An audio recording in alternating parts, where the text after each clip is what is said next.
ایک سوال تو نہیں ہے بلکہ یہ تو 3-4-5 سوال ہے. ایک سوال اس میں یہ ہے کہ کیا بیمے کی رقم امام بارگاہ کو دی جا سکتی ہے؟ دیکھیے میں نے پہلے بھی عرض کیا تھا، یعنی ابھی پچھلی مجلس میں، کہ بیمہ کوئی حکم شرعی یا حکم فقہی نہیں. بیمہ جو ہے وہ تجربہ شدہ چیز ہے، اور جنہوں نے تجربہ کیا ان کا اپنا یہ کہنا کہ جو میں نے پچھلی دفعہ بتایا تھا وہاں پہ جو بیمہ دیتے ہیں اس کا ان کو پورا فائدہ مل رہا ہے. اور جو اس کے علاوہ اپنے مصارف بتائے، مثلا انہوں نے لکھا امام بارگاہ میں، جبکہ امام بارگاہ میں دینی کام ہو رہا ہے، یا عام دینی مدرسوں میں جہاں صحیح دینی تعلیم دی جا رہی، کیا یہ رقم نہیں دے سکتے؟ کیونکہ یہ حلال و حرام، واجب اور مستحب کا مسئلہ تو ہے، آپ کا پیسہ ہے، آپ جہاں چاہیں دے دیں.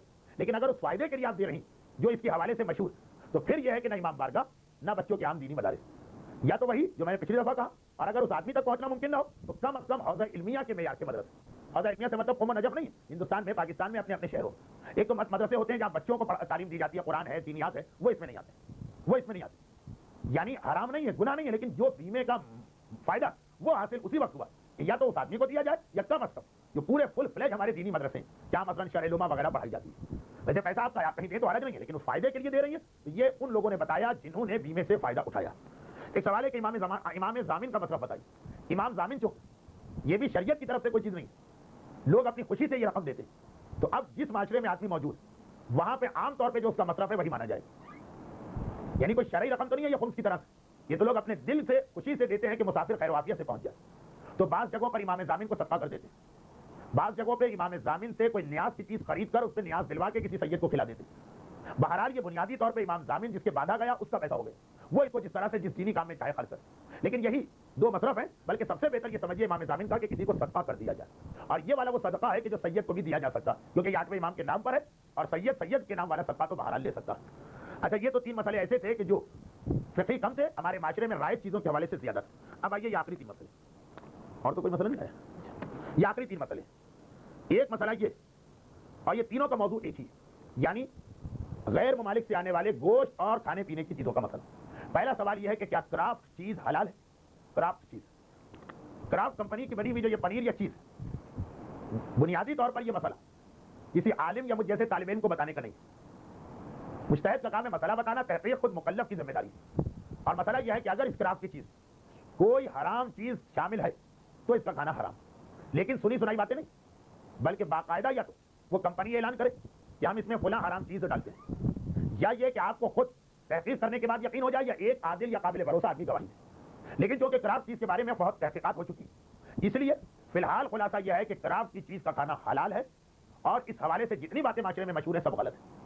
ایک بات یہ مشہور ہے کہ امام خمینی نے اس کو حرام کیا، نہیں، غلط. ایک بات یہ مشہور ہے کہ کرافٹ کمپنی والوں نے خود بتایا کہ ہم اس کے اندر سور کی چربی شامل کرتے ہیں، بالکل غلط. ایک بات یہ ہے کہ ایران کی حکومت نے اس پہ پابندی لگائی، قطعاً غلط. جتنی باتیں مشہور ہیں سب غلط. اور یقیناً اس کے بارے میں یہ مشہور تو بہت کہ اس میں سور کے اجزاء شامل کیے جاتے ہیں، لیکن خود کرافٹ کمپنی نے بھی اعلان کیا کہ نہیں، سور نہیں، بکری کا بچہ، اور کوئی اس میں حرام چیز ثابت نہیں ہو. بس ایک بات یاد رکھیے کہ گوشت کو چھوڑ کر باقی جتنی چیزیں جب تک کہ حرام ثابت نہ ہو سب حلال ہیں، خصوصاً شک کے عالم میں تو بالکل حلال. تو کرافٹ چیز میری اپنی معلومات، تحقیقات اور فقہی مسئلہ یہ بالکل حلال ہے. ایک سوال یہ ہے کہ کیا یہ درست ہے کہ غیر مسلم ملکوں کا گوشت اس وقت خرید کے کھا سکتے ہیں جس کے بارے میں یقین ہو جائے کہ یہ حلال ہے؟ جی ہاں، غیر مسلم ملک سے آنے والا گوشت کھانا حرام. مگر کیوں حرام؟ کیا اس لیے حرام ہے کہ وہ غیر مسلم ملک سے آیا؟ جی نہیں، یہ کوئی وجہ نہیں. حرام اس لیے کہ کافر نے جو ذبح کیا ہو، کافر کا ذبیحہ غلط. بس اگر جو آپ کا سوال ہے کہ ہمیں یقین ہے کہ آیا انڈیا سے، آیا آسٹریلیا سے، لیکن وہاں پہ یہ حلال طریقے سے، صحیح طریقے سے حلال ہوا، تو شریعت کو آسٹریلیا سے کوئی اختلاف نہیں، اسلام کو انڈیا سے کوئی جھگڑا نہیں، اسلام کو ڈنمارک سے کوئی چڑ نہیں. مسئلہ یہ نہیں کہ ڈنمارک کی چیز ہم کو پسند نہیں، آسٹریلیا کی چیز ہم کو پسند نہیں. یہ ہمارے اور آپ کے ذاتی جھگڑے تو نہیں ہے نا، کسی سے اختلاف ہو گیا، اس کی شکل بھی پسند نہیں آتی، اور مسجد میں بھی آ کے بیٹھتا ہے تو ہم کو لگتا ہے وہ ہمارا منہ چڑا رہا ہے. لیکن شریعت تو ایسی چیزیں اصول ہوتے ہیں، ڈنمارک ہو کہ آسٹریلیا ہو کہ انڈیا، ان سے کیا اختلاف؟ ہاں، اگر وہاں پہ کافر نے گوشت ذبح کیا ہے، کافر کے ذریعے سے اختلاف. وہ کافر تو اگر پاکستان کیسے اسلامی ملک میں بھی ذبح کرے تب بھی اس کا گوشت حرام ہو جائے گا. لیکن جو غیر مسلم ملک سے آنے والا گوشت، جب اس کے بارے میں کچھ پتہ نہ ہو کہ کس نے ذبح کیا، تو ہم یہی فرض کریں گے کہ کافر نے ذبح کیا اس لیے حرام. لیکن اگر یہ پتہ چل جائے، دیکھیے 3 چیزیں ہیں، اگر آپ اتنا سننے کو تیار ہو جائے. خیر میرا پوچھنا تو غلط ہے، میں تو کہوں گا جو مجھے کہنا وہ یہ ہے. 3 چیزیں آپ کو 100% یقین ہے یا صحیح گواہی سے پتہ چلا کہ فلاں گوشت کافر نے ذبح کیا، یہ گوشت کھانا گناہ ہے، چاہے آسٹریلیا سے آئے چاہے پاکستان اور سعودی عرب سے آئے. اگر آپ کو 100% یقین ہے یا گواہی سے پتہ چلا کہ کافر نے ذبح کیا، تو غیر مسلم اور مسلمان ملک دونوں کا ایک ہی حکم ہو گیا. اور جو آپ کا سوال ہے وہ اب بن رہی صورت. اور اگر آپ کو 100% یقین ہو جائے یا قابل بھروسہ گواہی مل جائے کہ مسلمان نے جانور ذبح کیا، تو وہ گوشت حلال ہے، چاہے وہ بھی پاکستان سے آئے کہ کافر ملک سے آئے. یہاں پر بھی کافر اور مسلمان ملک کا ایک ہی حکم. جب یہ پتا چل جائے کہ ذبح کرنے والا کافر ہے وہاں بھی ایک ہی مسئلہ چلے گا غیر مسلم ملک پر بھی اور مسلمان ملک پر. یہ پتا چل جائے کہ ذبح کرنے والا مسلمان ایک ہی فتویٰ چلے گا مسلمان ملک پر بھی اور غیر مسلم پر بھی. ہاں فرق کہاں ہے جہاں کچھ پتا نہ چلے کہ کس نے ذبح کیا. وہاں پر یہ طے کر لیا گیا کہ مسلمان سے آنے والے گوشت کو سمجھیں گے مسلمان نے ذبح کیا, کافر ملک سے آنے والے گوشت کو سمجھیں گے کہ کافر نے ذبح کیا. لیکن آپ نے لکھا کہ اگر کافر ملک سے ہم کو پتا چل گیا کہ حلال گوشت آ رہا, اور انہوں نے آگے کیا لکھا ہے کہ کسی مثلا شہر کے ایک عالم نے تصدیق کر دی اور ہمیں ان کی بات پہ اطمینان ہوگا. جی ہاں, ایک عادل بلکہ ایک قابل بھروسہ کی گواہی بھی چل جائے تو مسئلہ کافر اور مسلم ملک کا نہیں, مسئلہ ہے کہ ہمیں یہ پتہ نہیں چل پا رہا ہے کس نے ذبح کیا. اگر کافر ملک سے گواہی مل گئی, مثلا شہر کے عالم نے بتایا اور آپ کو ان کی بات پہ اطمینان ہے کہ نہیں وہ فلاں ڈنمارک کا گوشت ہے لیکن مسلمان ذبح کرتے, حلال ہے آپ کے, یہ تو تصور ہی غلط ہے کہ اسلام کو کافر ملک کے گوشت سے اختلاف نہیں, کافر کے ذبیحے سے اختلاف. کافر اگر مکہ مکرمہ کے اندر بیٹھ کے ذبیحہ کرے گا تب بھی غلط, اور مسلمان اگر کفرستان کے درمیان ذبح کرے گا تب بھی صحیح. تو یہ اس کا جواب ہو گیا, میں نے ذرا تفصیل دے دی. خلاصہ یہ کہ اگر ایسے قابل بھروسہ آدمی نے, چاہے وہ عالم بھی نہ ہو لیکن آپ کو بھروسہ ہو, گواہی دے دی کہ فلاں کافر ملک کا ذبیحہ حلال ہے تو آپ کو اس کو استعمال کر لینا ہے, زیادہ شک میں نہیں پڑنا. اچھا اب یہ باتوں میں بات نکل آئی تو میں بتا دوں کہ پچھلے سال مجھے آسٹریلیا اور نیوزی لینڈ ایک مہینے کے لیے جانے کا موقع ملا, رمضان. اچھا آسٹریلیا اور نیوزی لینڈ سے گوشت اتنا زیادہ مسلمان ممالک میں آتا کہ جب میں وہاں پہنچا تو 2-4 دن تو خیر کچھ تھکن اتارنے میں لگتے ہیں, کچھ مومنین سے تعارف ہونے میں ٹائم لگتا ہے, پھر پورا مہینہ لوگوں نے کہا بھائی آپ یہاں کیا دیکھنا چاہتے ہیں, کیا گھومنا چاہتے ہیں. پہلے تو میں سڈنی گیا تھا, یہاں کا یہ پل بہت مشہور ہے اور یہ بلڈنگ بہت مشہور ہے, میں نے کہا یہ سب چیزیں بھی دیکھوں گا, وہ بات کی چیزیں. پہلے تو ایک ذہن سے یہ خلفشار دور کرنا ہے کہ اتنا گوشت جو آسٹریلیا اور نیوزی لینڈ سے بھر کے آ رہا مسلمان ممالک میں بھیجا جا رہا ہے سرٹیفکیٹ کے ساتھ کہ یہ اسلامی طریقے سے ذبح, وہ ذرا دکھائیے کہ وہ کیا, کیونکہ ہم کو سننے میں ملتا کہ وہاں کیسٹ بجتی رہتی ہے اور ذبح ہوتا رہتا, یا یہ کہ وہاں پر مشین کے ذریعے سے گردن کاٹی جاتی اور وہاں پہ ایک اسٹیمپ بنی ہے, بس وہ آنکھیں بند کر کے ہر گوشت پہ اسٹیمپ لگاتے. تو ذرا بتائیے یہ دیکھنا ہے مجھے.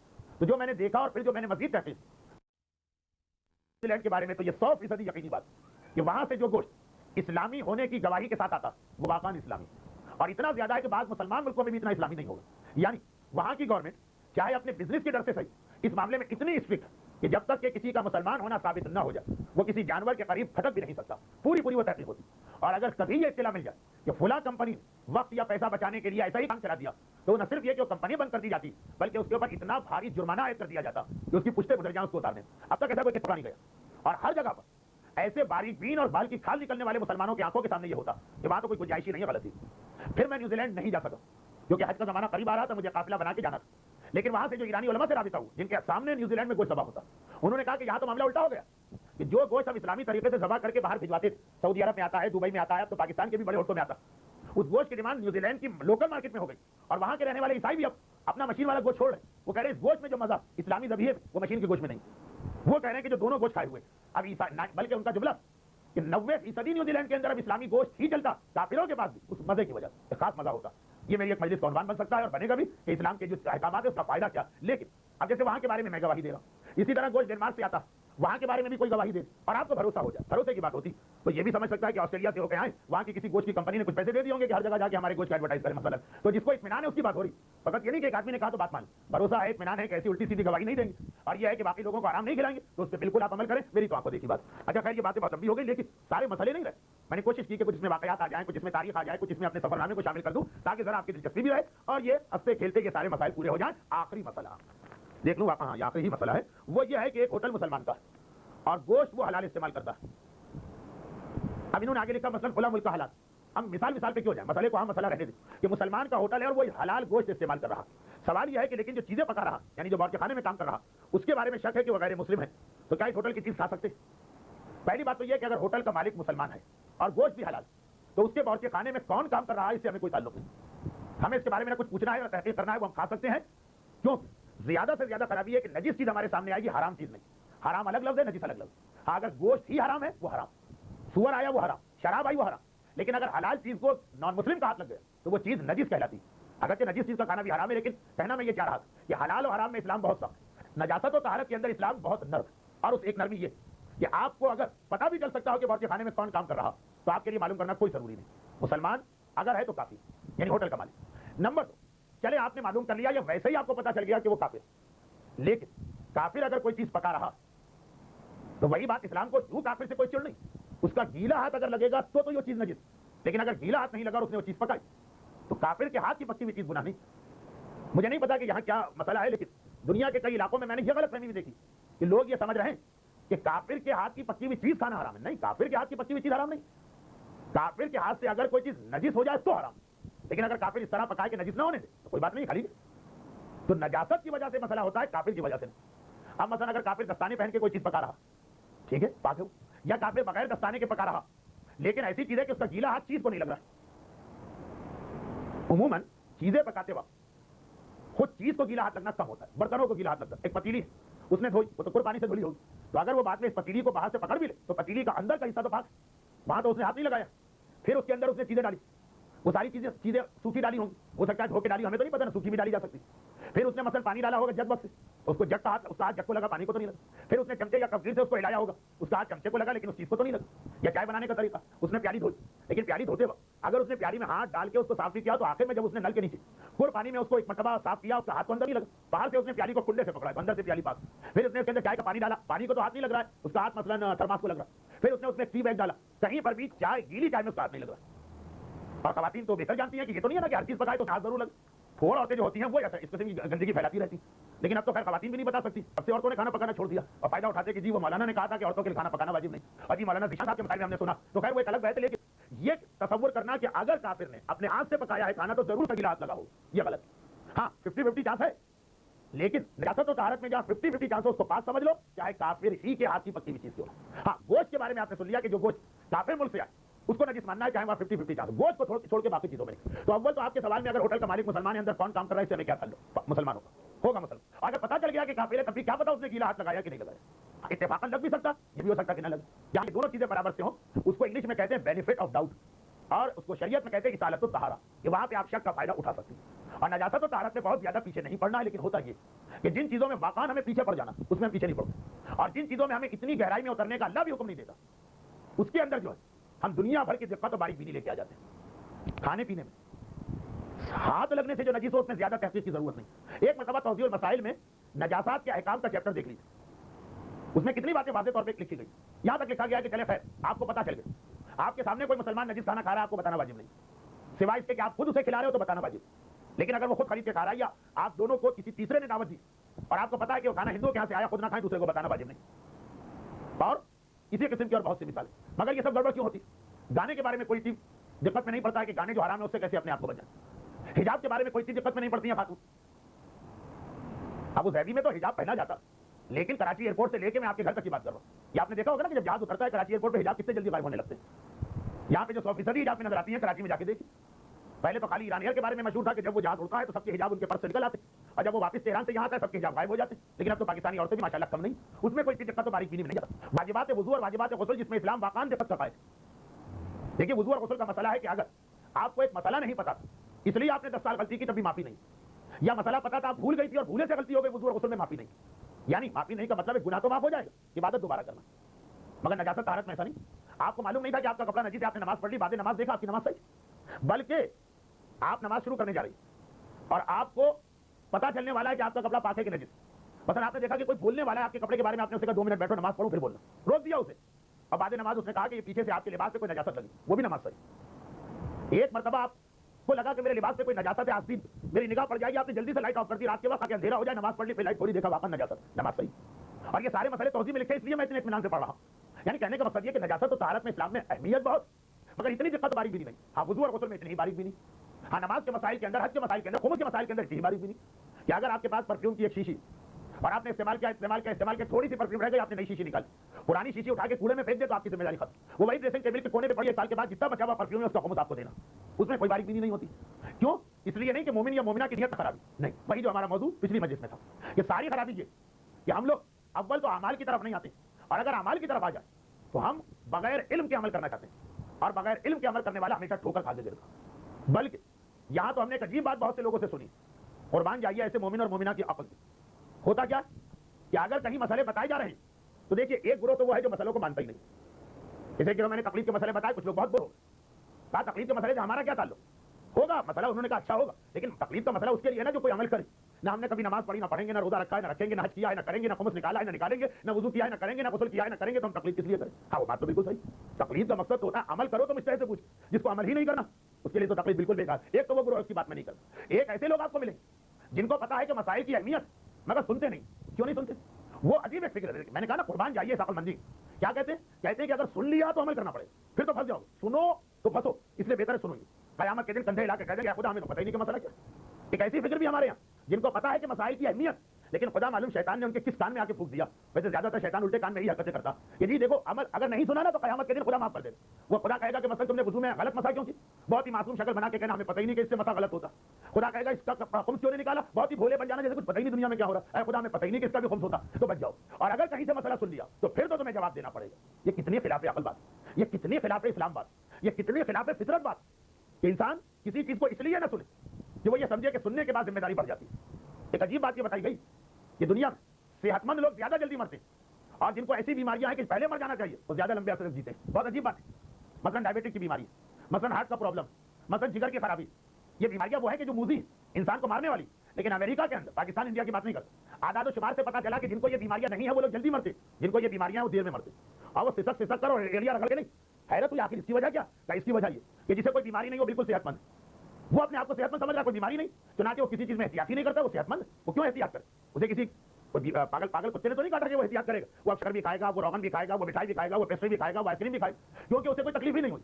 نتیجہ کیا ہوگا کہ جلدی مر جائے گا، سب چیزیں نقصان پہنچائیں. جسے شوگر ہو گئی جلدی 35 سال میں اس کو پتا چلا کہ شوگر کا مریض، اب وہ ہر چیز کھانے میں احتیاط کرے گا، جس کے نتیجے میں آگے ہوگا نا یہ نہیں کھانا، وہ نہیں کھانا، وہ نہیں کھانا، وہ نہیں کھانا. ہر 6 مہینے بعد اپنا چیک اپ کرائے گا، ہر ہفتے اپنا خون کا ٹیسٹ کرائے گا کہ شوگر کتنی، ذرا زیادہ اس نے شوگر کو نیچے کر لی، چنانچہ صحت مند رہے. یعنی ایک بالکل الٹی بات تھی امریکہ کے اندر اعداد و شمار سے ثابت ہو گئی اور عقل بھی قبول کر دی. اس لیے کہ نہ جاننا وہ آدمی کو بڑی پریشانی میں ڈال دیتا. ایک سڑک ہے، رات کے اندھیرے میں ہم چلے جا رہے ہیں، وہاں پہ آگے چل کے بڑے بڑے گڈھے، آپ میں سے ہر ایک پاکستانی انڈیائی سے تو آیا کتنے بڑے بڑے گڈھے ہوتے ہیں سڑک کے اوپر. ہم کو پہلے سے پتا ہے کہ سڑک کے اوپر آگے جا کے گڈھے ہیں اور رات کے 12 بجے اندھیرے میں جا رہے ہیں. پہلے سے پتا ہم گاڑی جو ذرا آہستہ چلائیں، اندازہ ہو جائے گا گڈھانے والا گاڑی کو روک کے بہت آرام سے آگے بڑھائیں. اور ہم کو دوسرے آدمی کو نہیں پتا، اس نے سنا بھی نہیں کسی، وہ تو 130 کے اوپر جو اس نے گاڑی دوڑائی جو گڑا آیا ایک مرتبہ گاڑی اچھل کے آسمان پہ گئی، مثلا زخمی ہو گیا، مارا یا ایکسیڈنٹ ہوا، جو بھی ہو. ہر جگہ ہر آدمی کو پتا کہ خطرے کو پہلے سے جان لینا فائدہ پہنچاتا اور خطرے سے آنکھیں بند کر لینا. بلی کو آتا دیکھ کے کبوتر آنکھیں بند کر لیتا ہے، سمجھتا میں بچ جاؤں گا. یہاں بعض مومنین ہماری مثال ایسی بنا لیتے، مولانا آرے مسجد پڑھنے آنکھیں بند کر لی یعنی کان بند کر لی کہ پھر ہم بچ جائیں. لیکن مسئلہ یہ کہ کیا اس سے بچ جائے گا انسان؟ جی نہیں. عقل بھی کہتی ہے کہ اس سے کیسے بچے. مثلا ایک آدمی وہ اپنا ٹیسٹ کراتا ہے جا کر مجھے کتنا بلڈ پریشر، پتا چلا زیادہ، اگلے دن سے اس نے دوائیاں کھائی اور نمک کھایا، کم کر دیا سب کچھ. دوسرے آدمی کو بھی ڈاکٹر نے کہا یہ آپ کا ہاتھ بلڈ پریشر چیک کرو، اس نے کہا مجھے چیک نہیں کرانا، کہیں خرابی نکل آ گئی تو پھر مجھے سب چیز چھوڑنا پڑے گی. مگر کیا اس سے بچ جائے گا اس خرابی؟ دیکھیے گا اسے کتنا نقصان. عقل بھی کہتی ہے کہ غلط، فطرت بھی کہتی ہے غلط، اور شریعت بھی کہتی ہے غلط ہے. بھائی شریعت کی بات، معصوم کی ایک حدیث اور پھر قرآن کی ایک آیت اور پھر آج کا موضوع شروع. حدیث یہ کہ معصوم ارشاد فرماتے ہیں قیامت کے دن جب نامہ اعمال کھولا جائے گا تو ہر آدمی سے پوچھا جائے گا یہ گناہ کیوں کیا، یہ گناہ کیوں کیا، یہ گناہ کیوں کیا. اور جملہ ہوگا ڈانٹنے کا، حل نہ ملتا کیوں تم نے یہ واجبات انجام نہیں دی. ایک ڈانٹ پڑے گی ہر ایک. اب جس کے پاس کوئی بہانہ نہیں وہ تو خیر چپ ہو گئی، اور اگر کسی نے کہا دیا اے خدا ہمیں پتہ ہی نہیں تھا کہ یہ واجب، روایت کا جملہ کہ اس کو ڈبل ڈانٹ پڑے گی. حل نہ عملتا، پہلے ہے حل نہ عملتا، اب ہے حل نہ تعلمتا، سیکھا کیوں نہیں. جانا یہ کیا بات ہوگی کہ مجھے نہیں پتا تو سیکھا کیوں نہیں. ہاں کوئی افریقہ کے جنگل میں رہنے والا ہو تو دوسری بات، کوئی ہمالیہ کی چوٹی پہ رہنے والا ہو تو دوسری بات، کوئی ہندوستان کے صوبے بہار کے کسی دور و دراز کے گاؤں میں رہنے والا ہو تو دوسری بات. رہتے تو ایسی جگہ ہے کہ ماشاءاللہ ٹیلی ویژن بھی ہے، کمپیوٹر بھی ہے، انٹرنیٹ بھی ہے، وی سی آر بھی ہے، ڈش اینٹینا بھی ہے، کیبل ٹی وی بھی ہے. اگر مریخ کے اوپر کوئی طوفان آ رہا ہو اور سی این این کا چینل گھمایا تو ساری چیزیں پتہ کہ کیا ہو رہا ہے. اور جو ناک کے نیچے کتابیں رکھی ہے، کیسے رکھے ہیں، آڈیو ہے، ویڈیو ہے، وہ ہم کو نہیں پتا. پروردگار عالم علیم و حکیم، ہم کیا سمجھ رہے ہیں معاذ اللہ خدا کو بھی اپنی باتوں سے چکر دے دیں. ڈبل ڈانٹ پڑے گی. اللہ تعلم تھا دنیا کے ترقی یافتہ ملک میں بیٹھنے والے، تو نے سیکھا کیوں نہیں. یہ تو ایک حدیث. اب آئیے دوسری آیت قرآن کی سنی. دوسری بھی پہلے حدیث سن لیجیے پھر آیت قرآن. حبابہ خاتون، حبابہ یاد ہوگا آپ کو یہ نام، اس لیے کہ علماء معجزے کے حوالے سے ان کی روایت اکثر پڑھتے ہیں. ان کی روایت جو ہے مردوں کو بڑی ناگوار گزرتی ہے. اگر یہ مجلس تو عورتوں کی ہو رہی اور عورتیں یقیناً خوش ہوں گی، اس لیے کہ جو چیز مردوں کو ناگوار گزرے وہ عورتوں کو خوشگوار گزرتی. میں مجلس میں حجاب پڑھتا ہوں نا تو مردوں کے چہرے پہ مسکراہٹ آ جاتی، مجھے اندازہ ہو جاتا ہے یہ بڑے خوش ہو رہے ہیں تو ان کی عورتیں بہت ناراض ہو رہی ہوں. اسی طریقے سے مجلس میں داڑھی کا پڑھتا ہوں تو مرد سارے چہرے سب کے جھک جاتے ہیں، مجھے اندازہ ہوتا ہے کہ ان کی بیویاں خوش ہو رہی ہوں، لیکن نہیں، بیویاں ہی تو داڑھی منڈواتی ہیں، وہ کہاں خوش ہوں گی. خیر وہ ایک الگ بات. تو حدیث حبابہ خاتون مردوں کو بڑی ناگوار گزرتی ہے. کیوں؟ یہ وہ خاتون جنہوں نے مولا سے وہ جملہ سنا تھا. ایک ایسی خاتون ہے جنہوں نے پہلی بات تو یہ کہ 8 اماموں کا زمانہ دیکھا. پوری تاریخ اسلام میں کوئی عورت ایسی نہیں ہے جس نے 8 اماموں کا زمانہ دیکھا. حتیٰ یہ کہ اہل بیت کے گھرانے میں ایسی خواتین نہیں. پہلے امام کی زیارت کی تھی اور 8ویں امام کے زمانے میں ان کا انتقال ہوا اور ہر امام کی زیارت کے لیے گئی. اور ان کا واقعہ علماء اس لیے پڑھتے ہیں کہ چوتھے امام کے زمانے میں یہ اتنی بوڑھی تھی کہ مرنے کے قریب تھی، 100 سال عمر تھی. چوتھے امام نے ان کے لیے معجزہ دکھایا اور یہ دوبارہ جوان ہو گئے اور مزید 4 اور اماموں کا زمانہ دیکھا. تو جو لوگ مجلسوں میں معجزے پڑھتے اور سنتے ہیں وہ بھی ان کا واقعہ پڑھتے ہیں. اور جو ہم جیسے لوگ ہوتے ہیں جو بقول شخص مجمع کے اوپر ڈنڈے برساتے ہیں وہ بھی ان کا واقعہ پڑھتے ہیں. کیوں؟ جب پہلی مرتبہ یہ مولا کی زیارت کے لیے چلی، جب یہ ایمان لائی، پہلے تو کافر تھی، جب پتا چلا کہ اسلام کیا تو یہ مولا کی زیارت کے لیے چلی. اس وقت تک میرا مولا کوفے میں آ چکا تھا، چنانچہ شہر کوفہ میں داخل. لوگوں سے پوچھا مولا کہاں ہے؟ اب دیکھیے میرے مولا کی زندگی اتنی زیادہ سیٹ کہ لوگوں نے وقت دیکھا 8 بجے کا، کہا 8 بجے ہے تو میرے مولا اس وقت بازار میں ہوں. ہر صبح 8 بجے علی بازاروں کا دورہ کرتے. بازار میں پہنچے، پوچھا میرے مولا کہاں؟ تو کہا کہ شرطۃ الخمیس میں. یہ بازار کوفے کا وہ حصہ ہے جہاں گوشت اور مچھلی بیچی جاتی. پرانے زمانے کی منڈیوں میں ہر چیز کے الگ حصے ہوتے تھے. اور آج بھی تقریباً ایسا ہی ہوتا ہے، لیکن جب سے سپر مارکیٹ بنی ہے سارا نظام درہم برہم ہو گیا. خیر تو آپ وہ گوشت کی مارکیٹ میں گئے، دیکھا دور سے ہی دیکھا ایک دکان کے سامنے بہت مجمع بھیڑ، عورت کو آتا دیکھا، لوگوں نے راستہ دیا، قریب گئی کہ آخر یہاں کیا ہو رہا ہے، تو دیکھا میرے مولا ایک آدمی کو کوڑے مار رہے ہیں، اور وہ آدمی دکان کے اندر بیٹھا اور اس کو اشارہ کر رہے ہیں ایک مچھلی کی طرف جسے وہ بیچ رہا تھا. وہ مچھلی بیچنے والا سماک، وہ مچھلی بیچ رہا تھا بغیر چھلکے کی، بغیر چھلکے کی جو ایک لمبی سی مچھلی ہوتی ہے وہ بیچ رہا تھا. مولا اسے کوڑے مار کے دکان سے اتارا اور کہہ رہے ہیں کہ تو نے یہ مچھلی بیچی، کیا تجھے نہیں پتا کہ یہ بنو امیہ کا لشکر اور یہ بنی اسرائیل کے وہ لوگ ہیں جن پہ اللہ کا عذاب آیا. خیر دکاندار تو کوڑے کھا رہا تھا، اس کے تو ہوش و حواس چلے گا. ایک اور صحابی احنف ابن فرات نے کہا مولا یہ آپ نے کیا کہا، مچھلی کو آپ نے کہا یہ بنی اسرائیل والے، کہا کہ ہاں یہ بنی اسرائیل کا ایک گروہ تھا جو اپنی داڑھیوں کو منڈوایا کرتے تھے. ایک مرتبہ اللہ نے ان کو وارننگ دی، کہاں مانتے ہیں مومنین، دوبارہ اللہ نے وارننگ دی، کہاں پہ بات آتا ہے صاحب ایمان، تیسری مرتبہ وارننگ نہیں کی، عذاب دے دی، اور فقط اس لیے کہ داڑھی منڈوائی کی ساری قوم کو مچھلی بنا دیا لیکن بغیر چھلکے. انسان کا چہرہ بھی داڑھی منڈوا کے بالکل بغیر چھلکے کی مچھلی جیسا ہو جاتا، صاف و شفاف و چکنا چہرہ. یہ مردوں میں پڑھنے کی بات ہے، وہاں پڑھوں گا. لیکن ہوا کیا، وہ تو 3 دن میں مر گئے، وہ مر گئے لوگ. اس کے بعد اللہ نے اسی شکل کی مچھلی پیدا کر کے اس کو حرام کر دی تاکہ لوگ اس مچھلی کو دیکھے یاد آتا رہے کہ داڑھی منڈوانے پہ اللہ کا اتنا سخت عذاب، داڑھی منڈوانے والے پر بھی اور اس پر بھی کہ جو کسی کو مجبور کرے کہ تمہیں داڑھی مونڈنا. بیویاں کیا مجبور نہیں کرتی شوہروں کو کہ داڑھی مونڈنا، ارے مائیں مجبور کرتی. میں نے خود اپنے کانوں سے سنا، خاندان میں ایک بچے نے داڑھی رکھ لی کیونکہ 15 سال کا تھا، اس نے داڑھی نہیں منڈوائی. شروع میں جو بال نکلتے ہیں ایسے بچوں کے تو وہ بھی ذرا برے لگتے ہیں، تو ماں ناراض ہونے لگی. اس نے داڑھی کے خلاف کچھ نہیں کہا، اس نے کہا بیٹا ابھی سے داڑھی رکھ لی، ابھی تمہاری داڑھی رکھنے کی عمر کہاں آئی. یہ ایک نئی شریعت شروع ہو گئی. عورتوں بھائی ہر چیز کی ایک عمر ہے، لڑکی 9 سال کی ہو گئی ساری چیزیں واجب، لڑکا 15 سال کا ہو گیا ساری چیزیں واجب. یہ کہاں سے شریعت آ گئی کہ نماز تو 15 سال میں، داڑھی رکھنے کی کوئی الگ عمر ہوتی.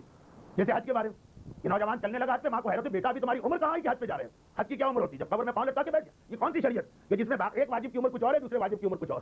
داڑھی میں اکثر جملہ سننے کو ملتا، بیٹا ابھی تمہاری عمر کہاں ہے داڑھی رکھنے کی. خیر تو اب یہ حبابہ خاتون جو یہ کہتی ہیں کہ اس کے بعد میں نے سنا کہ میرے مولا اس آدمی سے کہا کہ تو یہ مچھلی بیچ رہا ہے جو بنی اسرائیل و بنو امیہ کا لشکر. اس نے گھبرا کے کہا مولا مجھے نہیں معلوم تھا کہ یہ حرام ہے. یہ وہی جواب وہ دے رہا ہے جو ہم میں سے بہت سے لوگ انتظار کر رہے ہیں کہ قیامت کے دن اللہ کو دے. کچھ نہیں سنو، کان بند کر لو تاکہ قیامت کے دن کہہ دو ہمیں پتہ ہی نہیں. میرے مولا نے دوسرا کوڑا مارا، قال فقہ ثم المتجر. پہلے تمہیں حلال و حرام کے مسئلے سیکھنا تھے، الفقہ پہلے مسائل فقہ سیکھنا، ثم المتجر پھر کی تجارت کرنا. یہ کیا بہانہ ہوا کہ مجھے نہیں معلوم، نہیں معلوم تو آئی کیوں کاروبار کرنے کے لیے، پہلے مسئلہ سیکھتے اس کے بعد کاروبار کرنے آتے. دیکھیے علی کی حکومت میں یہ ایک نظام، باقی حکومتوں میں کوئی آدمی کاروبار کرتا کبھی ویزا لینا پڑتا ہے، کبھی پرمٹ بنانا پڑتا ہے، کبھی لائسنس، کبھی ٹیکس کے کاغذات. علی کہتے ہیں کوئی چیز کی ضرورت نہیں ہے میری حکومت میں اگر بزنس کرنا، لیکن الفقہ پہلے اس کے مسئلے سیکھو کہ جو تم کام کرنے جا رہے ہو. الفقہ ثم المتجر، پہلے مسائل فقہ اور اس کے بعد تجارت. آئیے اس کے بعد قرآن کی ایک آیت، یہ وہی سورہ ملک کی آیت ہے جس کا ترجمہ آپ سن لیجیے، بہت ہی عجیب آیت. کاش مومنین کرام اور مومنات بھی اس سورے کے پہلے صفحے کا ہی ترجمہ پڑھ لیں. کلما القی فیہ، جب کبھی ڈالا گیا جہنم میں فوج کسی بھی گروہ، حکم خدا آیا کہ لے جاؤ ان کو جہنم میں، پورا گروہ آ گیا. اچھا یہ یاد رکھیے سارے انسان ایک ساتھ جہنم میں نہیں جائیں گے، سارے انسان ایک ایک کر کے بھی نہیں جائیں گے. ایسا بھی نہیں کہ سب کو الگ الگ بھیجا جائے، ایسا بھی نہیں کہ سب کو ایک ساتھ بھیجا جائے. فوج بنا کے یعنی گروہ گروہ بنا کے بھیجا جائے. قرآن کہتا ہے کلما القی فیہ فوج، جب بھی کسی گروہ کو جہنم میں ڈالا گیا، مثلا رشوت لینے والوں کا گروہ ڈالا گیا، بے حجاب عورتوں کا گروہ ڈالا گیا، داڑھی منڈوانے والوں کا گروہ ڈالا گیا، بے نمازیوں، الگ الگ سب آئیں گے. سألہم خزنتہم، جہنم کے جو نگران ہیں، جو داروغہ ہیں، جو وہاں کی نگرانی کر رہے فرشتے، انہوں نے پوچھا الم یاتکم بنذیر، ارے تم جہنم میں آ گئے، کیا تمہارے پاس کوئی ڈرانے والا نہیں آیا؟ عجیب لفظ استعمال کیا انہوں نے، ڈرانے والا. ہم تو ڈرانے والے سے اتنا ڈر جاتے ہیں کہ اس کی مجلس میں نہیں آتے. جہنم والے کہہ رہے ہیں جہنم کے نگران تم جہنم میں کیسے چلے گا، الم یاتکم بنذیر، کیا تمہارے پاس کوئی نذیر نہیں آیا. نذیر عربی میں کہتے ہیں ڈرانے والے کو، بشیر کہتے ہیں بشارت والے کو، نذیر کہتے ہیں ڈرانے والے کو. کیا کوئی ڈرانے والا نہیں آیا؟ قالوا بلا قد جاءنا نذیر، سورہ ملک آیت کا صرف ترجمہ اور کچھ نہیں. انہوں نے کہا نہیں ایک ڈرانے والا آیا تو تھا، بلا قد جاءنا نذیر، ڈرانے والا آیا تو تھا، لیکن کیا ہوا، فکذبنا، ہم نے اس کو جھٹلا دیا. ہم نے کہا تم سب غلط سلط کہہ رہے ہو، ایسا کچھ بھی نہیں. وقلنا، اور ہم نے یہ کہا ما نزل اللہ من شیء، یہ جو تم ڈرانے کی باتیں کر رہے ہو نا اللہ نے اس میں سے کچھ نازل نہیں کیا. یہ جملہ تو وہ ہے جو اکثر مجھ جیسے طالب علم کو سننا پڑتا. ایسے قرآن کہہ رہا ہے ڈرانے والا، جس میں رسول بھی آ گئے، نبی بھی آ گئے، امام بھی آ گئے، مراجع بھی آ گئے، مجتہدین بھی آ گئے، ہم جیسے گناہگار طالب علم بھی آ گئے. انہوں نے کہا ڈرانے والا آیا تھا، ہم نے اس کو جھٹلا دیا. اور کیا کہہ کے جھٹلایا، ما نزل اللہ من شیء، اللہ نے ایسی کوئی بات ہی نازل نہیں کی. ان انتم الا فی ضلال کبیر، اے ڈرانے والے تم گمراہی میں مبتلا. یہ کیسے ہو سکتا ہے بے نمازی کو اتنا عذاب ملے، ہے تو ہم اللہ رسول کے ماننے والے. یہ کیسے ہو سکتا ہے بے پردہ عورت کو اتنا عذاب ملے، غلط. ما نزل اللہ من شیء، اللہ نے کوئی چیز بھی نازل نہیں کی. ان انتم، بلکہ خود تم، اے ڈرانے والے تم، فی ضلال کبیر، کھلی گمراہی میں، تم گمراہ. اچھا چلیں، یہ تو خیر انہوں نے وہ بات کہی جو ابو ظبی اور دبئی اور کراچی اور بمبئی اور لاہور کے بہت سے لوگ کہیں گے انشاءاللہ، لیکن خدا نہ کرے کہ مومن کوئی کہے. خیر اب اس کے بعد سنیے، جہنم کے نگران نے ان سے صرف اتنا پوچھا تھا کوئی ڈرانے والا آیا کہ نہیں آیا، کہا آیا تو ہم نے نکال دیا، ہم نے جھٹلا دیا، ہم نے کہا بھاگ جاؤ یہاں سے، تم خود گمراہی میں ہو، ہمیں بھی آ کے گمراہ کر رہے ہیں. لیکن اس کے بعد یہ جہنم والے کیا کہہ رہے ہیں، قالوا لو كنا نسمع ونعقل ما كنا لاصحاب السعير، کاش ہم سن لیتے یا ذرا سی عقل رکھتے تو آج اہل جہنم نہ بنتے. مومنین کہتے ہیں سنو گے تو پھنس کے جہنم میں جاؤ، اور جہنم والے کہہ رہے ہیں سن لیتے تو جہنمی نہ بنتے، نہیں سنا اس لیے جہنمی بنے. لو كنا نسمع، کاش ہم سنتے، نسمع سنتے، اور ناقل یا کم از کم اتنی عقل رکھ لیتے کہ سننا ضروری. ما كنا لاصحاب السعير، تو آج ہم جہنمی نہ ہوتے. پھر ایک اور بات، بہت سے لوگ آج کل اس خیال میں بھی کہ بھائی ابھی تو سارے عیش لے لو، اگر پتا چلا مرنے کے بعد کچھ عذاب وذاب ہے تو معافی مانگ لے. فاعترفوا بذنبهم فسحقا لاصحاب السعير، یہ قرآن کی آیت. بس ان لوگوں نے فاعترفوا اعتراف کر لیا اپنے گناہ کا, اپنی غلطی مان لی. ان جہنمیوں پہ اللہ کی لعنت. قرآن کہہ رہا ہے غلطی مان لی اور پھر کہہ رہا ہے اس لیے ان پہ لعنت. لعنت کیا غلطی مان لی کہ ہم نے سنا کیوں نہیں. مومن اور مومنہ کہتے ہیں سنو نہیں پھنسو گے. خود جہنم میں جانے والا کہہ رہا ہے کہ سن لیتے تو نہیں پھنستے, نہیں سنا تو پھنس گئے. معصوم کی حدیث سے قرآن کی آیت تک ایک ہی پیغام مل رہا کہ دیکھو دین کو سمجھنا کبھی نقصان نہیں دے سکتا ہے, ہمیشہ فائدہ ہی دے گا. بلکہ اسلام تو اس کا بھی قائل کہ وہ مسئلے بھی سن لیں جن کی آپ کو فی الحال کوئی ضرورت ہی نہیں. ابھی تو بات ہو رہی ہے جو روزانہ کام آنے والے مسئلے, آپ نے کہا سن لیا تو عمل کرنا ہوگا. اسلام تو کہتا ہے جس کی ابھی ضرورت بھی نہیں. ایک عورت کو عام طور پہ بزنس کے مسئلے کیا ضرورت, سن لو, اس لیے کہ یہ کبھی کام آ سکتے ہیں. اور یہ اتنا اہم پیغام کہ عالم اسلام کی ایک ایسی خاتون, عالم اسلام کی ایک ایسی خاتون, پروردگار عالم نے ان کو وہ فضیلت دی کہ اس فضیلت کے آگے دنیا کی ساری فضیلتیں ہیچ. وہ ایسے بیٹے کی ماں جس بیٹے کو ساری دنیا پہ حکومت کرنا, ساری دنیا پہ حکومت. دیکھیں یہ توہین کا جملہ نہیں, ساری دنیا پہ حکومت تو نہ کوئی نبی کر سکا, نہ کوئی رسول کر سکا, نہ ہمارے رسول کر سکے, نہ کوئی امام کر سکا, نہ ہمارے مولا کی حکومت ظاہری قائم. پوری کائنات کی تاریخ میں آدم تک قیامت فقط ایک اللہ کا نمائندہ ایسا ہے جس کی حکومت ساری دنیا پہ قائم ہوگی, وہ ہے ہمارے زمانے کا امام. اس امام کی والدہ نرجس خاتون, کتنی قابل فخر ہے وہ خاتون جسے اللہ نے ایسی دولت دی. دیکھیے ہر ماں, کل رات کی مجلس اگر آپ نے سنی تو میرا موضوع تھا کہ لوگوں کے درمیان حسد کتنا ہوتا, اور ہر جگہ میں نے حسد دیکھا. بلکہ کل تو میرا موضوع تھا کہ خدمت دین کرنے والے بھی حسد کے مارے مرے جا رہے ہیں. لیکن فقط ایک رشتہ ایسا ہے جس میں کوئی حسد نہیں, وہ ہے ماں اور بیٹے کا رشتہ. دنیا کی کوئی ماں ایسی نہیں ہے جو بیٹے کو اپنے سے آگے نکلتے نہ دیکھنا چاہے. ماں کو آپ دے دیں وہ خوش نہیں ہوگی, اس کی اولاد کو دے دیں وہ خوش ہوگی. نرجس خاتون کتنے خوش قسمت, ان کے بیٹے کو وہ ملا ہے جو کائنات کے کسی بیٹے کو نہیں ملا. اور واقعات کے اعتبار سے بھی ان کی فضیلتیں کتنی ہمارے سامنے آتی. میں نے 2 دن پہلے مردانی مجلس میں کچھ تھوڑا سا ان کا واقعہ پڑھا. یہ اصل میں بادشاہ روم کی پوتی. اب بادشاہ روم ایک چیز تھی, بادشاہ روم جسے انگلش میں سیزر کہتے ہیں. سیزر, سیزر جو ہے یہ لقب ہے روم کے بادشاہوں کا. پہلا سیزر, دوسرا سیزر, تیسرا سیزر. ان کے دادا سیزر قیصر روم, اور اس وقت دنیا کی سب سے بڑی حکومت وہی یا مسلمانوں کی یا سیزر قیصر روم کی. اور شاہی محل میں آنکھ کھولی ہے, دنیا بھر کی ہمہ نعمت ان کے لیے موجود. مگر پھر جب ان کی شادی کا دن آیا تو شادی نہ ہو سکی. واقعہ آپ نے سنا ہے پہلے, اور بہت پریشان. شادی کا انتظام کیا گیا, دولہا کو بٹھایا گیا, زلزلہ آیا, تخت گر گیا, دولہا زمین پہ گر کے بے ہوش. دولہا بدلا گیا. ان کے دادا نے کہا شاید اس لڑکے میں کوئی خرابی ہے, دوسرا دولہا لاؤ. دوسرا دولہا بھی مل گیا, یعنی اسی کا بھائی. ایک مرتبہ دوسری دفعہ ساری تیاریاں شروع, پادریوں نے ابھی نکاح کے سیغے شروع کرنا چاہے تھے, پھر وہی خراب. زلزلہ آیا, تخت گرا, دوسرا دولہا بھی بے ہوش. دادا بہت پریشان, پوتی سے محبت بھی کرتا, اپنے کمرے میں جا کے بیٹھ گیا. اور 13 سال کی بچی بہت گھبرا رہی کہ آخر میری شادی میں یہ کیا ہو گیا. اور آخر ان کا جملہ اس لیے نقل کر رہا ہوں ورنہ میری ہمت نہیں کہ میں معصوم کی ماں کے بارے میں یہ بات کہوں. فرماتی ہے کہ میں گھبرا گئی کہ ایسی کون سی نحوست میری زندگی میں آ رہی. نحوست نہیں, ایک سعادت خدا ان کو دینا چاہتا تھا. گھبراہٹ میں نیند نہیں آ رہی.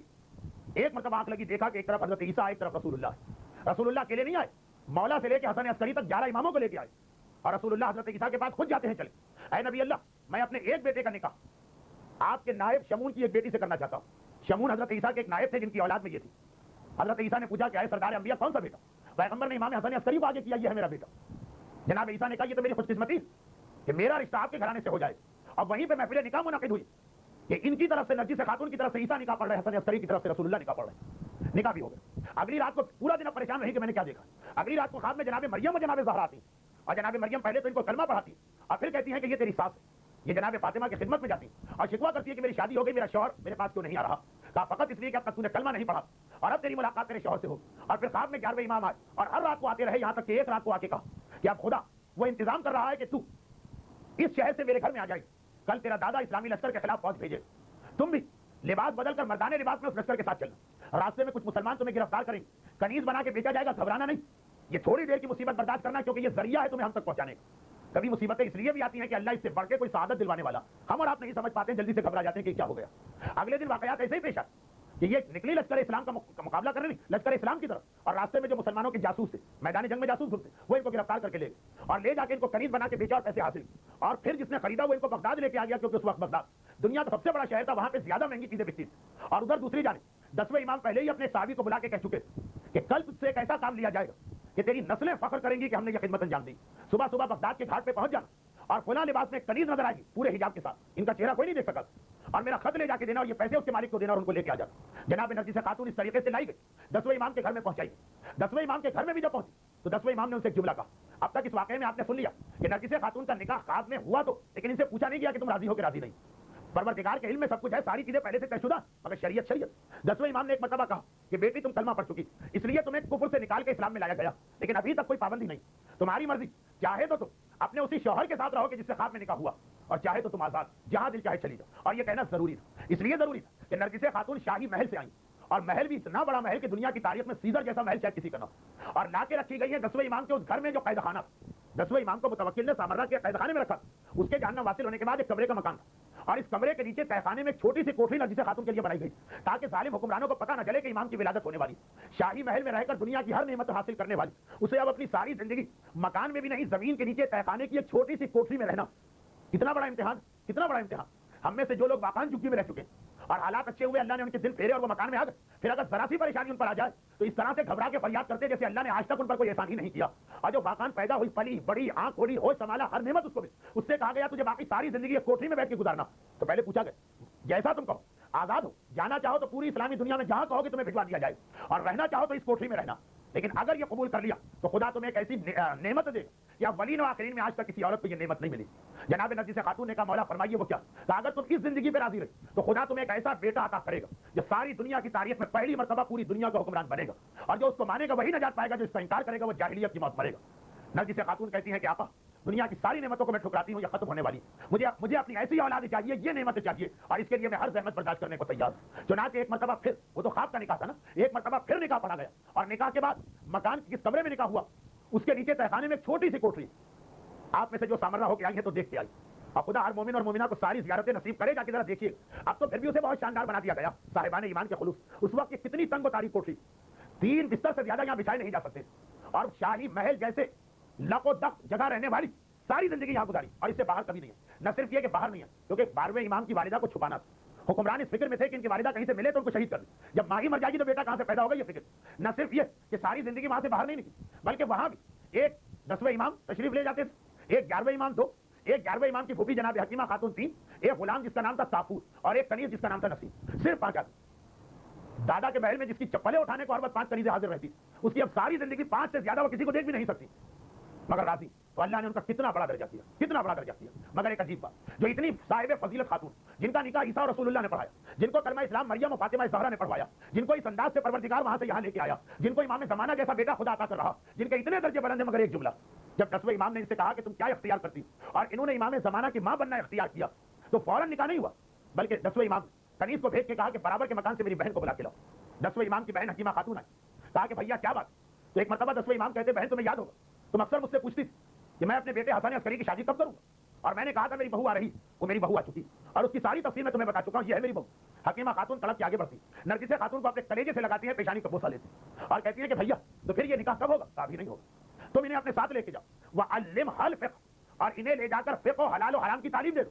جب یہ حلال و حرام کی تعلیم حاصل کر لے پھر لانا, تو پھر ان کا نکاح ہوگا, اور پھر یہ میرے پوتے اور امام زمانہ کی ماں بنے گی. جناب نرگس خاتون حکیمہ خاتون کی شاگردی میں بھیجی, وہاں سے وہ علم لے کے آئیں, اور اس کے بعد پھر یہ شادی ہوئی اور اس بیٹے کی ولادت کا انتظام ہوا. میں اکثر یہ سوال کرتا ہوں, نرگس خاتون کو فقہ سیکھنے کی ضرورت بھی کیا, وہ ایک معصوم کی ماں, اور یہ حدیث کا جملہ کہ اللہ, دیکھیے معصوم کی ماں تو معصوم نہیں ہے نا, ہمارے یہاں معصوم صرف 14, یہ عادت 14 سے نہ کم ہو سکتا ہے نہ زیادہ, لیکن ہمارے یہاں ایک حدیث کہ اللہ ہر امام کے باپ اور ماں پر ایک فرشتہ مقرر کرتا جو اسے کوئی غلطی اور لفظش نہیں کرنے دیتا, جو انہیں محفوظ رکھتا ہے خطا. چنانچہ ایک اصطلاح ہے معصوم 14 کے لیے, اور ایک لفظ ہے محفوظ, یہ ہے خاندان اہل بیت کی بہت سی خواتین اور مردوں کے لیے. ایک فرشتہ مقرر کرتا نرگس خاتون کو خطا سے محفوظ کیا جائے. پھر نرگس خاتون کی زندگی اتنی محدود, انہیں ایک کمرے میں رہنا, اس کمرے میں صرف ان کے محرم رشتہ دار آ رہے ہیں, یا شوہر آتا ہے یا خسر, غلام بھی باہر, اور صرف 2 عورتیں آتی ہیں, کنیز نسیم اور شوہر کی پھوپھی حکیمہ خاتون. انہیں کون سا بزنس کرنا ہے, انہیں کون سے حقوق والدین ادا کرنا ہے, انہیں کون سا صلہ رحمی کرنا ہے, انہیں کون سے واجبات ادا کرنا, چند واجبات ہے گھر کے اندر.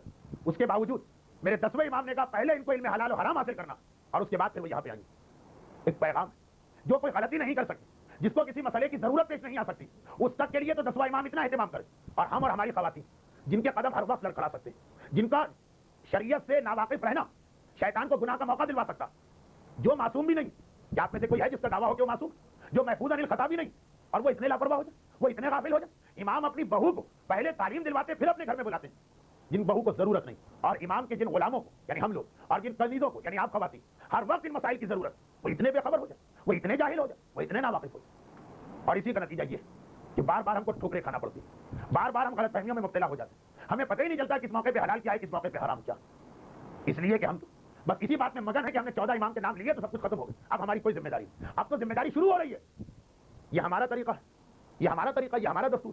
مگر اہل بیت اطہار ان کا طریقہ کیا, ان کا وہی طریقہ جو ابھی آپ نے سنا, کہ ایسی خاتون بھی ہے جس کو کہیں ضرورت نہیں, اور جو اتنی عظیم خاتون ہے اس کو بھی مسائل سکھائے.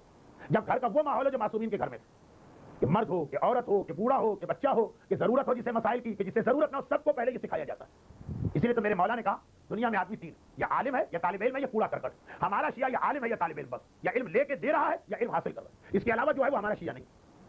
نرگس خاتون علی کی شیعہ بن رہی, اس لیے کہا کہ یہ علم حاصل کرنا. اور یہی وجہ کہ ہمارے یہاں بوڑھیوں کو جو مسئلے نہیں پتا, خاندان اہل بیت کی بچیوں کو نہ صرف یہ کہ وہ مسئلے پتہ ہیں بلکہ اس پہ عمل بھی ہو رہا. جہاں تک گزشتہ مجلس میں مسائل پہنچے تھے اس کے آگے کیونکہ وقت بہت زیادہ گزر گیا, اس لیے بہت مختصر چند منٹ کی روایت. ہمارے یہاں بوڑھوں کو جو مسئلے نہیں پتا, اہل بیت کے گھرانے میں چھوٹے چھوٹے بچوں کو یہ مسئلے پتا. 2 سال کی عمر بھی کوئی عمر ہوتی ہے, 2 سال کی عمر بھی کوئی عمر ہوتی ہے, لیکن اس 2 سال کی عمر کوئی جا کے دیکھے تو اہل بیت کے گھرانے یہ بچے مسائل کو کتنا جانتے ہیں, کتنا جانتے ہیں. حسین کی ننھی سکینہ, آپ نے اسی ہفتے اس ننھی سی بچی کا تابوت اٹھایا.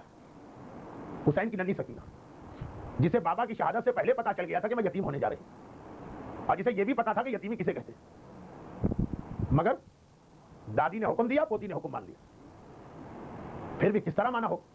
ایک عام بچی کا عام بابا اس طرح سے جائے تو برداشت نہ کرے. کہا سکینہ جیسی محبت کرنے والی بچی اور حسین جیسا بابا. مگر میں بتا یہی رہا ہوں, غم کے درمیان بھی سکینہ کا کردار دیکھیں. 2 جملے جو میں نے ابھی کہے اس کی تفصیل تو آپ عاشورے کو سنتی ہیں. میرا مولا ساری سیدانیوں کو خدا حافظ کہہ کے ذوالجناح پہ سوار ہوں. آپ ذوالجناح کو لے کے مقتل کی جانب جا رہے ہیں. ایک مرتبہ ذوالجناح سے کہا ہے ذوالجناح مجھے میدان کربلا میں پہنچا دے. صبح سے جو وفادار گھوڑا حسین کے اشاروں پہ حرکت میں آتا تھا, آج حسین بار بار کہہ رہے ہیں کہ ذوالجناح آگے نہیں بڑھ رہا. جب تیسری مرتبہ کہا ہے ذوالجناح مجھے میدان میں پہنچا دے, میں تجھے آخری زحمت دے رہا ہوں. ویسے ذوالجناح بھی صبح سے بڑا پیاسا, ذوالجناح بھی صبح سے بڑا تھکا. کربلا میں سب سے زیادہ تھکن اور پیاس یا تو حسین کو تھی یا ذوالجناح کو تھی. ہر بار حسین اسی گھوڑے پہ گئے, یہی حسین کو لے کے آیا. لیکن میرے مولا نے کہا آخری زحمت دے رہا ہوں. اور اگر ہم اور آپ ہوتے تو ہم کہتے کہ اے ذوالجناح یہ آخری زحمت بھی پوری نہیں ہوگی, آدھی ہوگی. تجھے حسین کو صرف لے کے جانا ہے, واپس نہیں لانا. حسین تجھے واپسی کی زحمت بھی نہیں دے گا, تجھے خالی واپس آنا. مگر پھر بھی ذوالجناح آگے نہ بڑھا. ہاں اتنا ضرور کیا کہ ایک مرتبہ چہرہ اٹھا کے حسین کو دیکھا, آنکھوں میں آنسو ہیں, اور جھک کے زمین کربلا کو دیکھا. حسین کی نگاہ پڑی, ذوالجناح کی پچھلی ٹانگوں سے 2 سال کی سکینہ لپٹی ہے اور کہہ رہی ہے کہ اے ذوالجناح میرے بابا کو مقتل میں نہ لے جا, سکینہ کو یتیم نہ کر. یہاں تو جو صبح سے گیا ہے واپس پلٹ کے نہیں آیا. ارے حسین حکم دے رہے, حسین کی بیٹی ذوالجناح کو روک رہی ہے. ذوالجناح کرے تو کیا کرے. حسین گھوڑے سے اترے, ننھی بچی کو گود میں اٹھایا, اور ایک مرتبہ سکینہ کو راضی کرنے کے لیے وہ جملہ کہا جو صبح سے سکینہ کہہ رہی تھی. کہا بیٹی سکینہ تیرے ہونٹ نیلے پڑ گئے ہیں, مجھے اجازت دے شاید میں تیرے لیے پانی لے کے آ جاؤں. ارے صبح سے یہ بچی ہر ایک سے کہتی تھی پانی پانی, الاتش الاتش. اب جو باپ نے کہا بیٹی میں تیرے لیے پانی لے آؤں, پانی مانگنے والی سکینہ تڑپ گئی. نہیں بابا مجھے پانی نہیں چاہیے, پیاسی رہوں گی,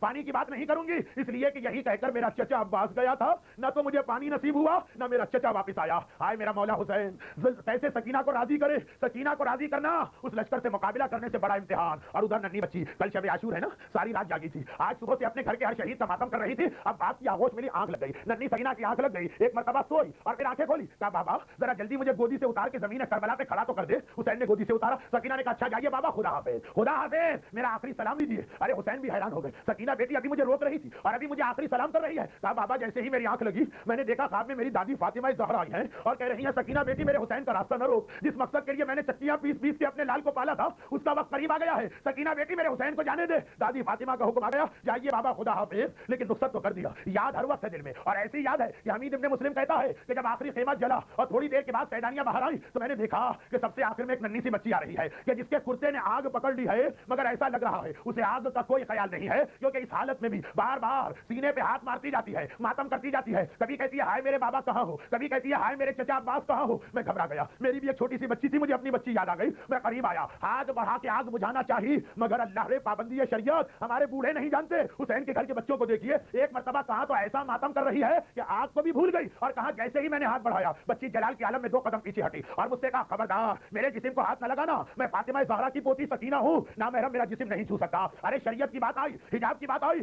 جلتی ہوئی آگ میں بھی سکینہ ماتم روک کے کھڑی ہو گئی. خبردار میرا جسم چھو نہیں سکتا, میں فاطمہ کی پوتی سکینہ ہوں. میں نے ہاتھ جوڑے, شہزادی خالی کرتا پکڑنا ہے اور آگ بجھانا ہے, اس کی اجازت مل گئی. جیسے ہی میں نے آگ بجھائی بچی نے مجھے حیرت سے دیکھا. کہا تو نے ایک مہربانی کی ہے تو ایک مہربانی اور کر دے, اور مجھے اتنا بتا دے کہ نجف کہاں ہے, نجف کا پتہ بتا دے. میں گھبرا گیا, اے بچی کربلا کے میدان میں نجف کا پتہ کیوں پوچھ رہی ہے. کہا تجھے نہیں پتا, ارے نجف میں میرا دادا اور کائنات کا مشکل کشا دفن ہے. دادا کی قبر پہ جا کے گروں گی اور فریاد کروں گی دادا علی, کسی کے بھی یتیم بچے آپ کو پکارے, آپ ہر ایک کے یتیموں کی مدد کو جاتے, مگر دادا علی آپ کے حسین کی یتیمہ سکینہ تماچے کھاتی رہی. ارے سکینہ کوڑے کھاتی رہی, دادا سکینہ آپ کو پکارتی رہی, اور دادا آپ اپنے حسین کی یتیمہ سکینہ کی مدد کو بھی نہ آئے. اجرکم اللہ, اجرکم اللہ. خدا غم حسین کے سوا آپ کو کسی غم میں نہ رلائے. پروردگارہ تجھے واسطہ ننھی سکینہ کے اس مصائب کا، سکینہ کے ماننے والوں اور ماننے والیوں کو اولاد کے ہر دکھ، ہر غم اور ہر پریشانی سے محفوظ فرما. لیکن اگر اسلام اور آل محمد کو ضرورت ہو تو ہم کو، ہماری ماؤں کو یہ جذبہ عطا فرما کہ وہ تیری خاطر اپنی اولاد کو بھی قربان کر دیں. تجھے واسطہ سکینہ کے ان مصائب کا، سکینہ کے ماننے والوں خصوصاً بانیان مجلس و حاضرین مجلس کو دنیا اور آخرت کی ہر پریشانی، خصوصاً دشمنان اہل بیت کے ہر شر اور ظلم سے محفوظ فرما. تجھے واسطہ سکینہ کے بوڑھے بابا کے بے گور و کفن لاشے کا ہمارے تمام مرحومین، خصوصاً بانیان مجلس و شرکائے مجلس کے تمام مرحومین کو اعلی علیین میں جوار معصومین سے ملحق فرما. خداوندہ یہ سکینہ بہت پیاسی تھی، یہ سکینہ بہت 3 دن سے بھوکی تھی. تجھے واسطہ سکینہ کی مصائب میں آنسو بہانے والے ان مومنات کے ان آنسوؤں اور صاحبان ایمان کی سزاداری، سکینہ کے ماننے والوں کے رزق حلال میں برکت، استحکام اور دوام عطا فرما. پروردگارہ جلتی ہوئی آگ اور جلتے ہوئے کرتے میں سکینہ کی پابندی شریعت کا واسطہ ہم سب کو ہماری مومنات